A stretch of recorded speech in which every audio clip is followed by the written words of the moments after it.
ಜಯಪ್ರಕಾಶ್ ಕಿಣಿಯವರು ಅವಿಭಕ್ತ ಕುಟುಂಬವನ್ನು ಹೊಂದಿದ್ದಾರೆ.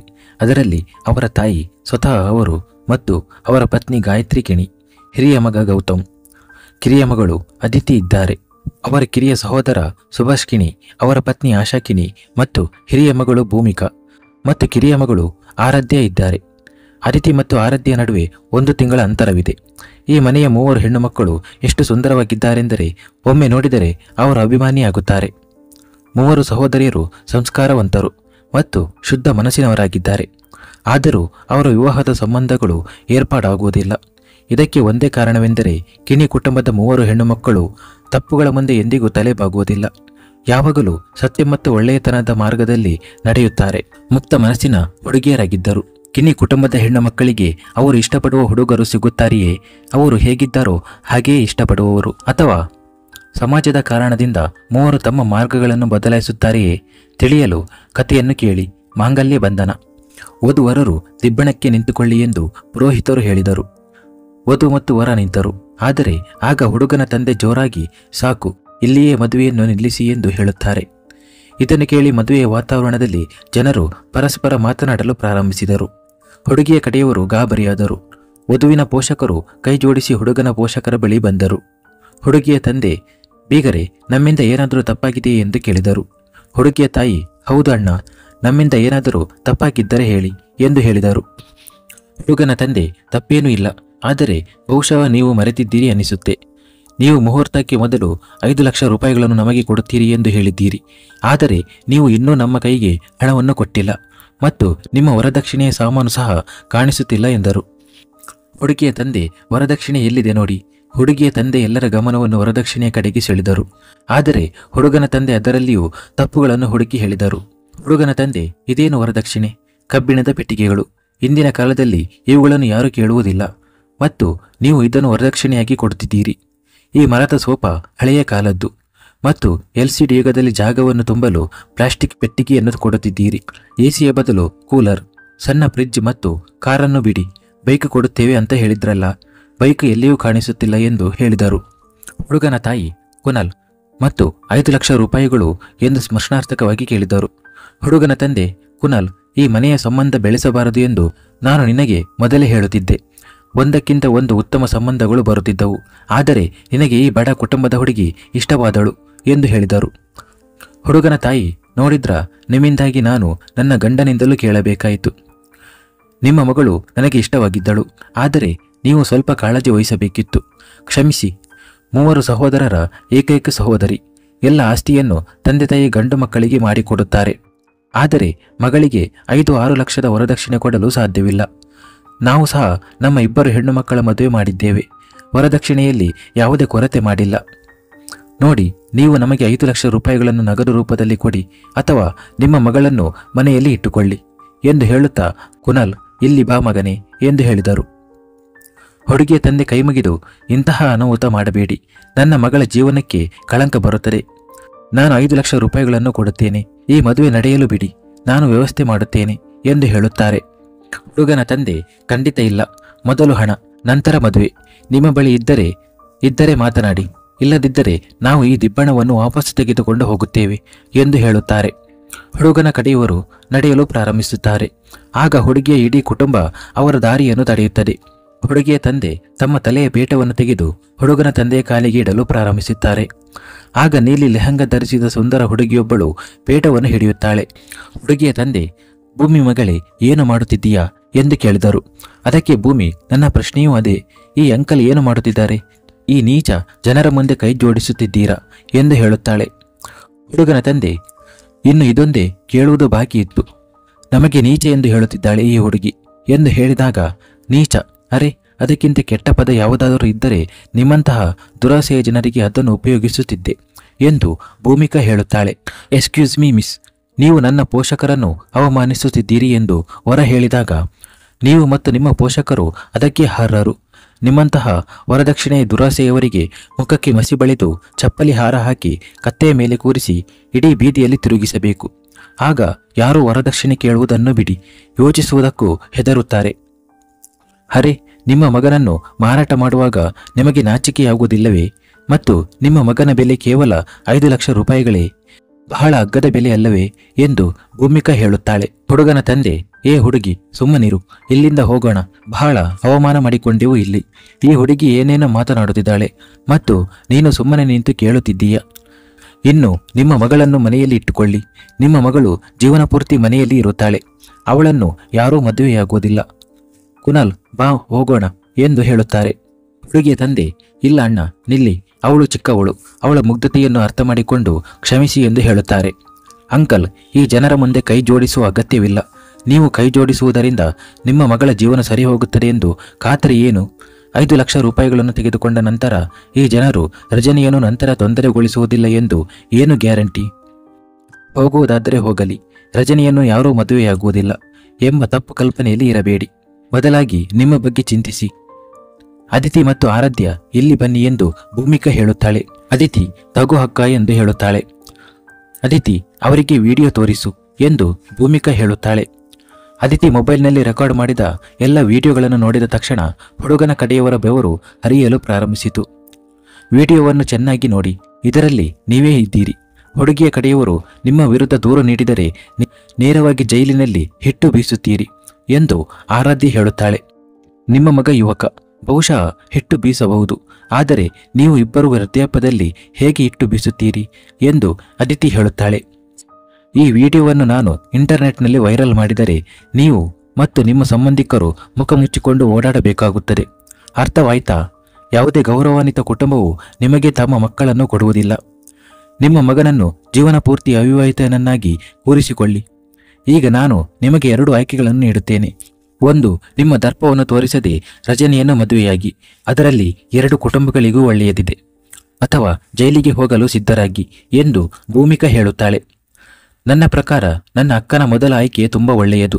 ಒಪ್ಪಿಕೊಳ್ಳಿ ಮತ್ತು ಒಂದು ವಿಷಯ ಹೇಳಿ, 5 ಲಕ್ಷ ರೂಪಾಯಿಗಳಲ್ಲಿ ನೀವು ಜೀವನ ಪೂರ್ತಿ ಕುಳಿತು ತಿನ್ನಲು ಸಾಧ್ಯವೇ?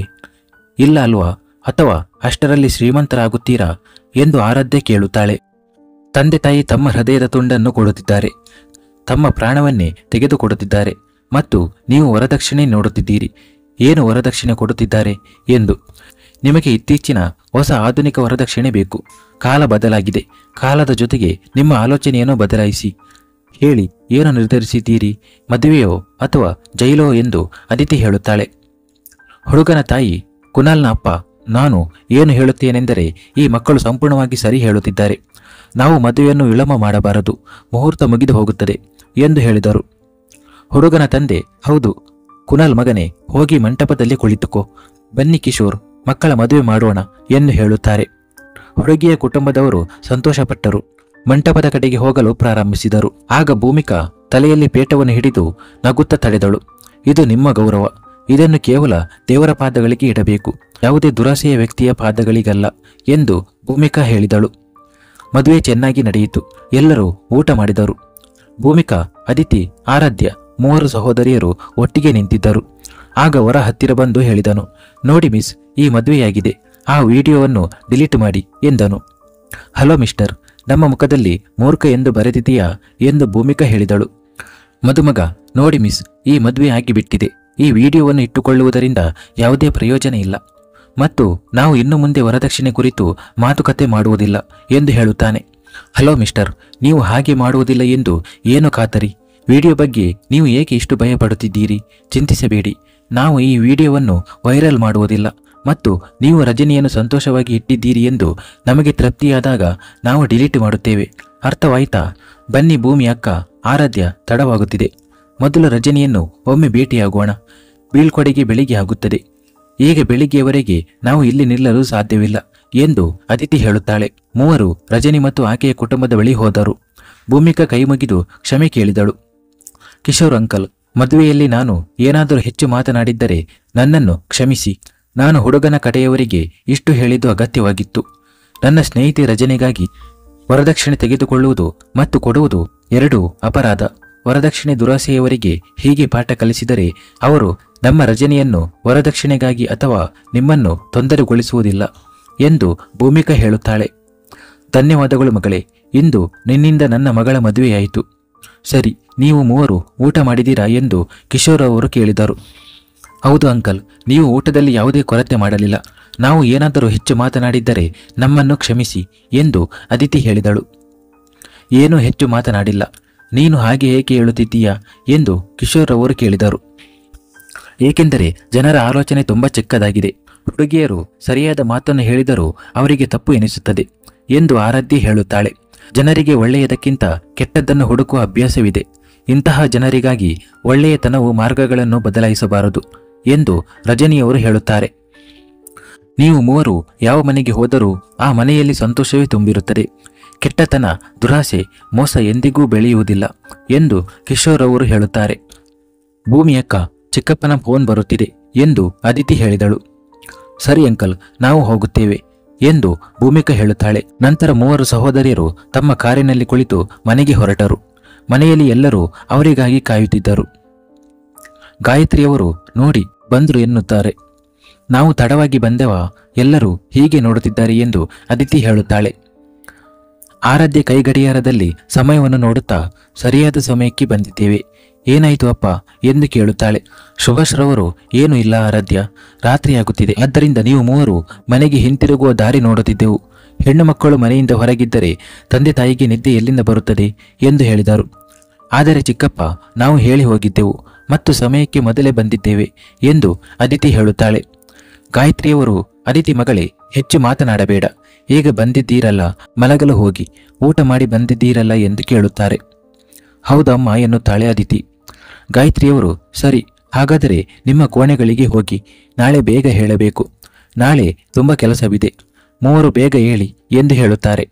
ದೊಡ್ಡಮ್ಮ, ಮನೆಗೆ ಯಾರಾದರೂ ಬರುತ್ತಿದ್ದಾರಾ ಎಂದು ಕೇಳುತ್ತಾಳೆ ಆರಾಧ್ಯ. ಆಶಾರವರು, ಹೌದು, ನಾಳೆ ನಿನ್ನ ಭೂಮಿ ಅಕ್ಕನನ್ನು ಹುಡುಗನ ಕಡೆಯವರು ನೋಡಲು ಬರುತ್ತಿದ್ದಾರೆ ಎಂದು ಹೇಳುತ್ತಾರೆ. ಸಂಬಂಧದ ಹೆಸರನ್ನು ಕೇಳಿ ಭೂಮಿಕಾ ನಿರಾಶೆಗೊಂಡಳು. ನಗುತ್ತಿದ್ದ ಮುಖವು ತಕ್ಷಣವೇ ಕಳೆಗುಂದಿತ್ತು. ತಲೆಯನ್ನು ಕೆಳಗೆ ಹಾಕಿ ತನ್ನ ಕೋಣೆಯ ಕಡೆಗೆ ಹೋಗಲು ಪ್ರಾರಂಭಿಸಿದಳು. ಮೂವರು ಸಹೋದರಿಯರು ಒಂದೇ ಕೋಣೆಯನ್ನು ಹಂಚಿಕೊಳ್ಳುತ್ತಿದ್ದರು. ಅವಳ ಹಿಂದೆ ಅದಿತಿ ಮತ್ತು ಆರಾಧ್ಯ ಹೋದರು. ಆರಾಧ್ಯ ಮತ್ತು ಭೂಮಿಕಾ ಲೆಹಂಗಾವನ್ನು ಬದಲಾಯಿಸಿದರು. ಹಾಸಿಗೆಯ ಮೇಲೆ ಕುಳಿತರು. ಭೂಮಿ ನಿರಾಶೆಗೊಂಡಿದ್ದಳು ತನ್ನ ಸಂಬಂಧದ ಬಗ್ಗೆ. ಆರಾಧ್ಯ ಅದನ್ನು ಗಮನಿಸಲಿಲ್ಲ. ತನ್ನ ಮೊಬೈಲ್ನಲ್ಲಿ ಇನ್ಸ್ಟಾಗ್ರಾಮ್ ನೋಡಲು ಪ್ರಾರಂಭಿಸಿದಳು. ಅದಿತಿ ಸ್ನಾನಗೃಹದಿಂದ ಮುಖ ತೊಳೆದು ಪಾರ್ಟಿಗೆ ಧರಿಸಿದ್ದ ಜೀನ್ಸ್ ಟಾಪ್ ಅನ್ನು ತೆಗೆದೇ ಹಾಸಿಗೆ ಮೇಲೆ ಬಿದ್ದು ಮಲಗಿದಳು. ಅದಿತಿ, ಏನು ಮಾಡುತ್ತಿದ್ದೀಯಾ? ಬಟ್ಟೆಯನ್ನಾದರೂ ಬದಲಾಯಿಸಿಕೋ ಎಂದು ಆರಾಧ್ಯ ಹೇಳುತ್ತಾಳೆ. ಮುಖ ತೊಳೆದುಕೊಂಡೆ, ಅದೇ ದೊಡ್ಡ ವಿಷಯ. ನಾನು ತುಂಬ ಸುಸ್ತಾಗಿದ್ದೇನೆ ಎಂದು ಅದಿತಿ ಹೇಳಿದಳು. ಅದಿತಿ, ಇಷ್ಟು ಸೋಮಾರಿಯಾಗಬೇಡ, ಬದಲಾಯಿಸಿಕೊಂಡು ಬಾ ಎಂದು ಆರಾಧ್ಯ ಹೇಳುತ್ತಾಳೆ. ನಿನಗೇನು ತೊಂದರೆ? ನಾನು ಆರಾಮವಾಗಿದ್ದೇನೆ, ನೀನು ಮಲಗು ಮತ್ತು ನನ್ನನ್ನು ಮಲಗಲು ಬಿಡು ಎಂದು ಅದಿತಿ ಹೇಳುತ್ತಾಳೆ. ಆರಾಧ್ಯ ದಿಂಬಿನಿಂದ ಒಡೆಯುತ್ತಾ, ನೀನು ಬದಲಾಯಿಸಿಕೋ ಎನ್ನುತ್ತಾ, ಭೂಮಿ ಅಕ್ಕ, ನೀವಾದರೂ ಏನಾದರೂ ಹೇಳಿ ಎನ್ನುತ್ತಾಳೆ. ಅವಳು ಏನು ಮಾಡಬಲ್ಲಳು ಎಂದು ಅದಿತಿ ಹೇಳುತ್ತಾಳೆ. ಭೂಮಿ ಅಕ್ಕ ಏನಾದರೂ ಮಾತನಾಡಿ ಎಂದು ಆರಾಧ್ಯ ಹೇಳುತ್ತಾಳೆ. ಎಷ್ಟು ಬಾರಿ ಕರೆದರೂ ಭೂಮಿ ಗಮನ ಹರಿಸದಿದ್ದಾಗ ಆರಾಧ್ಯ ಚಿಂತಿತಳಾದಳು. ಅದಿತಿ ಕೂಡ ಎದ್ದು ಕುಳಿತಳು. ಇಬ್ಬರು ಸಹೋದರಿಯರು ಯಾವುದೋ ವಿಷಯಕ್ಕೆ ಜಗಳ ಹೊಡೆದಿದ್ದರೆ ಭೂಮಿ ಯಾವಾಗಲೂ ಇಬ್ಬರನ್ನು ಸಮಾಧಾನಪಡಿಸುತ್ತಿದ್ದಳು. ಆದರೆ ಇಂದು ಮೌನವಾಗಿದ್ದಳು. ಅದಿತಿ ಭೂಮಿಯ ಭುಜದ ಮೇಲೆ ಕೈ ಇಟ್ಟಳು. ಅಕ್ಕ, ಏನಾಯಿತು? ನೀವು ಏನೂ ಮಾತನಾಡುತ್ತಿಲ್ಲ. ಸಂಬಂಧದ ಬಗ್ಗೆ ಚಿಂತಿಸುತ್ತಿದ್ದೀರಿ ಎಂದು ನನಗೆ ಗೊತ್ತು ಎಂದು ಅದಿತಿ ಹೇಳುತ್ತಾಳೆ. ಹೌದು, ಈಗ ನಾನು ಸುಸ್ತಾಗಿದ್ದೇನೆ. ಗಂಡಿನ ಕಡೆಯವರ ಮುಂದೆ ವಸ್ತುವಿನಂತೆ ಹೋಗಿ ನಿಲ್ಲುವುದು, ಖರೀದಿದಾರನು ಬಂದು ನನ್ನ ವಸ್ತುವಿನಂತೆ ನೋಡಿ ಹೋಗುವುದು ಮತ್ತು ಮೇಲಾಗಿ ನನ್ನ ಕುಟುಂಬದ ಬಗ್ಗೆ ಏನೇನೋ ಮಾತನಾಡುತ್ತಾರೆ. ನನಗೆ ಈ ಮದುವೆಯೇ ಬೇಡ ಎಂದು ಹೇಳುತ್ತಾಳೆ ಭೂಮಿಕಾ. ಭೂಮಿ ಅಕ್ಕ, ನೀವು ಇದರಿಂದ ಚಿಂತಿಸಬೇಕಾಗಿಲ್ಲ. ಮದುವೆ ಎಲ್ಲರೂ ಮಾಡಿಕೊಳ್ಳುತ್ತಾರೆ ಮತ್ತು ಇಲ್ಲಿಯವರೆಗೆ ಬಂದ ಸಂಬಂಧಗಳು ಬಹುಶಃ ನಿಮಗಾಗಿ ಮಾಡಿದ್ದಲ್ಲ. ಆದರೆ ನಾಳೆ ಬರುವ ಹುಡುಗ ನಿಮಗಾಗಿಯೇ ಮಾಡಿರಬಹುದು. ಯಾರು ಬಲ್ಲರು ಎಂದು ಹೇಳುತ್ತಾಳೆ ಅದಿತಿ. ಅಂತಹದ್ದೇನೂ ಆಗುವುದಿಲ್ಲ. ನನ್ನನ್ನು ಯಾರೂ ಮದುವೆಯಾಗುವುದಿಲ್ಲ. ನಮ್ಮ ದೇಶದಲ್ಲಿ ತಪ್ಪು ಯಾರೇ ಮಾಡಿದರೂ ಹೆಂಗಸೇ ಟಾರ್ಗೆಟ್ ಆಗುತ್ತಾಳೆ. ನೋಡಿ, ಈ ಹುಡುಗನು ನನ್ನ ಮುಖ ನೋಡಿ ಹೊರಟು ಹೋಗುತ್ತಾನೆ. ಪರವಾಗಿಲ್ಲ, ಬರಲಿ. ಆದರೆ ನನ್ನ ಕುಟುಂಬದ ಬಗ್ಗೆ ಯಾರಾದರೂ ಏನಾದರೂ ತಪ್ಪು ಮಾತನಾಡಿದರೆ ನಾನು ಸುಮ್ಮನಿರುವುದಿಲ್ಲ. ಹೋಗಿ ಮಲಗಿ, ಗುಡ್ ನೈಟ್ ಎಂದು ಹೇಳಿ ಒದಗಿ ಹೊದ್ದು ಮಲಗಿದಳು ಭೂಮಿಕಾ. ಅದಿತಿ ಕೂಡ ಗುಡ್ ನೈಟ್ ಎಂದು ಹೇಳುತ್ತಾಳೆ. ಮೂವರು ಸಹೋದರಿಯರು ಮಲಗಿದರು. ಮರುದಿನ ಹುಡುಗನ ಕಡೆಯವರು ಬರಬೇಕಿತ್ತು. ಎಲ್ಲ ಸಿದ್ಧತೆಗಳನ್ನು ಮಾಡಿದ ನಂತರ ಆಶಾರವರು ಭೂಮಿಯನ್ನು ಕರೆದುಕೊಂಡು ಬರಲು ಕೋಣೆಗೆ ಹೋದರು. ಆದರೆ ಭೂಮಿಕಾ ಅಲ್ಲಿರಲಿಲ್ಲ. ಹುಡುಗನ ಕಡೆಯವರು ಸ್ವಲ್ಪ ಹೊತ್ತಿನಲ್ಲಿ ಬರುವವರಿದ್ದರು. ಆದರೆ ಭೂಮಿಕಾ ಮನೆಯಲ್ಲಿ ಇರಲಿಲ್ಲ. ಇದನ್ನು ನೋಡಿ ಅವರು ಸ್ವಲ್ಪ ಆತಂಕಗೊಂಡರು. ಮುಂದುವರಿಯುತ್ತದೆ.